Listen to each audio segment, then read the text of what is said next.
So Mike Tomlin talked about George Pickens after the Steelers' victory over the Bengals and said he needs to grow up. You just got to grow up, man. It's an emotional game, man. These divisional games are big. He got a target on his back because he's George. He understands that. But he's got to grow up. He's got to grow up in a hurry. So that was Tomlin after the game. This is Tomlin back and forth with Brooke Pryor yesterday during his news conference about Pickens. He said that George needed to grow up regarding the penalties that he had. That's been a recurring thing.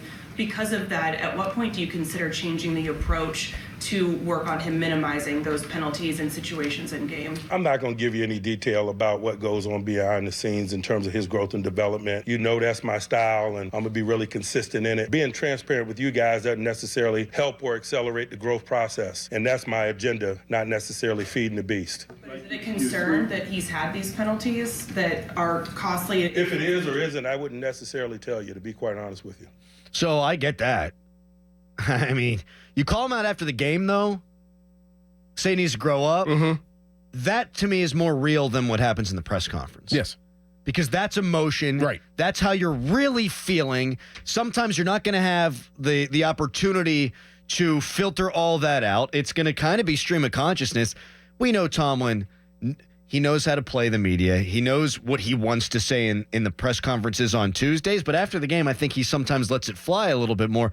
I think he is upset with George Pickens in the way that he has handled some of his business. Now, that doesn't necessarily mean he needs to tell the media what his plan is with all of that.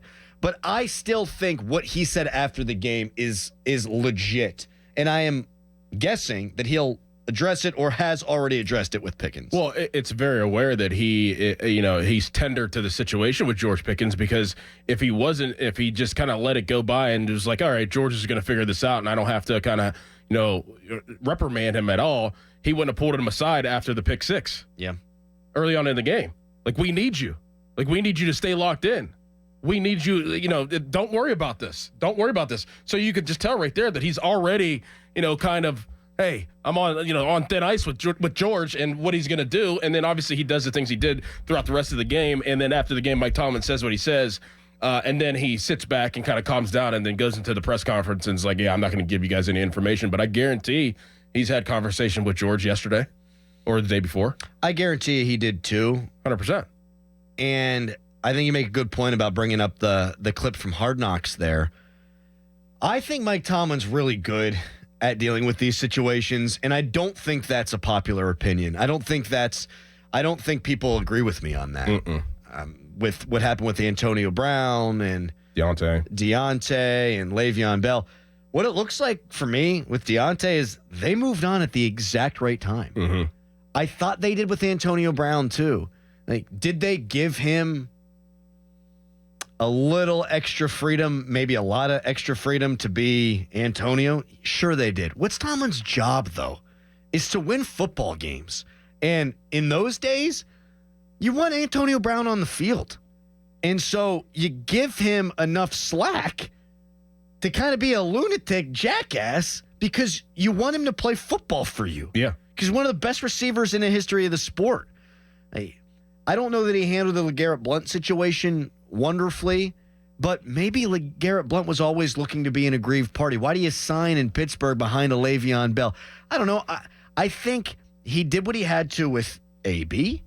I think he's sort of trying to walk this tightrope here with George Pickens, where you want to kind of give him that fatherly, put your arm around him, but also be critical of him kind of deal, because you don't want to lose him. And look, the penalties can't happen. Because come playoff time, if something like this happens and you cost 15 yards, you cost 30 yards overall, or you get, by God, tossed out of a game, that ain't good. It's very bad. Detrimental to your winning efforts, as Mike Tomlin would probably put it. But I don't know. Has it reached the level of being something that is losing the Steelers games? I don't think we got there yet. It's not there yet, but I think that the real conversation is it could get there, because now, like, NFL players are always looking for tendencies, right? We talk about that. I mean, it's more about, like, all right, how does a guy step? How does a guy, put his hands in and does his up and under moves like this? But they're also looking at tendencies like, can I get in a guy's head?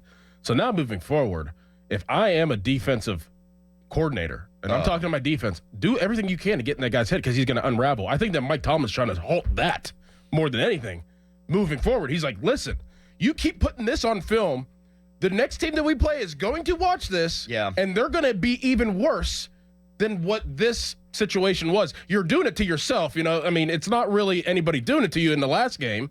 You did it to yourself with the, handing the ball to the player whenever he's over top of him. Like, you're exposing yourself to more damage down in the future. Let's stop this right now so nobody has any ammo on you.